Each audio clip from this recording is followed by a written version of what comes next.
Praise the lord. ఈరోజు దేవుని వాక్యము కీర్తనల గ్రంథము 21వ అధ్యాయము 2వ వచనము.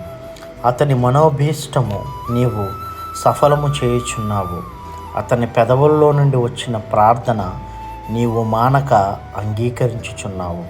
ఈ ఉదయకాల సమయాన దేవుడు మనందరితో మాట్లాడుతున్న మాట, ఎవరైతే ఆయన యొక్క రక్షణలో ఎదుగుతూ ఆయన రక్షణ సువార్తను అనేక మందికి ప్రకటిస్తూ ఆయన వాక్యానుసారముగా జీవిస్తూ ఆయన ధర్మశాస్త్రము చొప్పున మరి వారి యొక్క జీవితాలను కట్టుకుంటూ ఉంటారో వారి యొక్క మనోభీష్టాన్ని ఆయన సఫలము చేస్తానని, వారి పెదవుల్లో నుండి వచ్చిన ప్రార్థనను మానక అంగీకరిస్తానని వాగ్దానం చేస్తూ ఉన్నాడు.